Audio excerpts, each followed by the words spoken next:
le gouvernement haïtien renforce graduellement la gouvernance en matière de gestion des risques et désastres. En ce sens,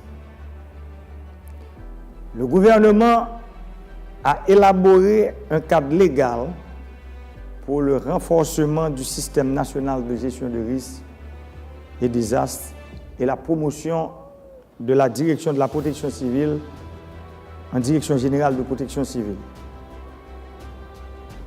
5 stations hydrométéorologiques ont été installées dans le lit de 5 rivières du pays, ainsi que 7 stations sismologiques placées le long des failles majeures et mineures du sud et du nord. La recherche est encouragée dans le domaine de la réduction des risques de catastrophes, tant sur le plan scientifique que sur le plan opérationnel.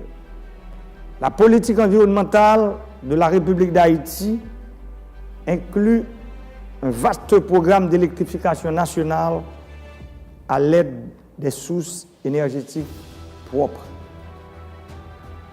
Je veux parler du solaire, de l'éolienne, l'hydroélectrique et la biomasse.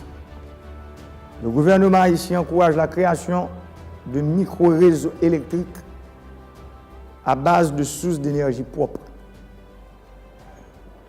Un projet pilote pour une petite communauté à l'extrême sud du pays, jumelant à la fois le solaire, l'éolienne,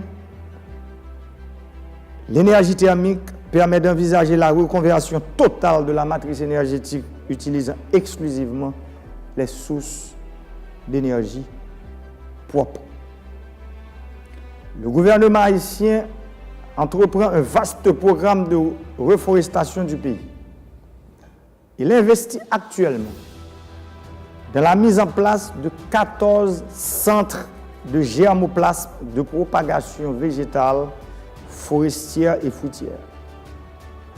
Déjà, en moins de 2 années, 3 centres de germoplasme capables de produire chacun 4,5 millions de plantules par année fonctionnent. 3 autres sont actuellement en construction.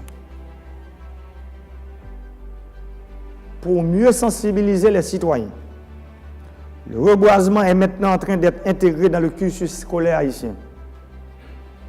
À partir de l'exercice scolaire 2018-2019, l'activité de reboisement est obligatoire dans le programme du système éducatif haïtien. Chaque écolier haïtien devra mettre en terre au moins 100 plantules durant l'année scolaire.